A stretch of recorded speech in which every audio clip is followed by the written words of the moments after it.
Në lindje të Podujevës, aty ku fillon rrëfimi një fshati, ngrihet edhe historia e një kombi. Orllani, zemra e Llapit, aty ku mali përkulet mbi liçen.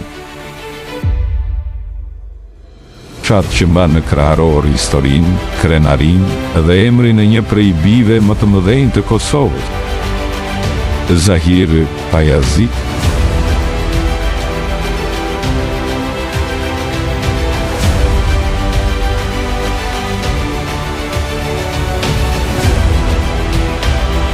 Ky vend ka parë shumë stuhira, por asnjëherë s'ka harruar rrënjët e vet.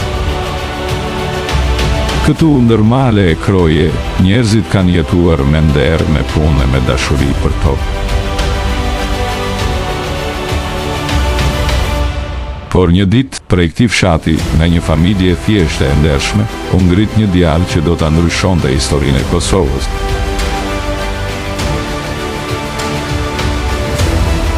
Zahir Pajaziti. I lindur në Orllan më 1 nëntor të vitit 1962. Zahiri u rrit me frymën e lirisë në shpirt. Që fëmijë e ndjente padrejtësinë si plagë në zemër, e lirinë si ëndër që duhej jetuar.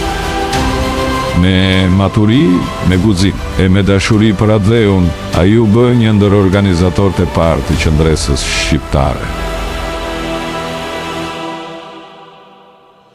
Një djalë që nuk u fsheh pas fjalëve, por doli përballë rrezikut për t'i dhënë frymë lirisë.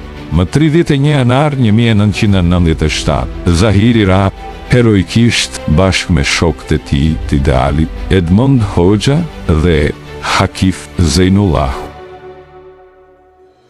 Ai nuk ra për t'u harruar, sepse Orllani që e pa të rritej e ruan emrin e tij si flak në zemër. E liçeni që rri përballë, ja pasqyron kujtimin çdo mëngjes. Sot kur dielli lind mbi ujërat e Orllanit, duket sikur çdo rreze thot një emër, Zahir Pajazit. Ai s'është më vetëm një figurë e historisë, por një frymë që jeton në çdo shqiptar, në çdo ëndër për liri, në çdo zemër që zuron padrejtësinë.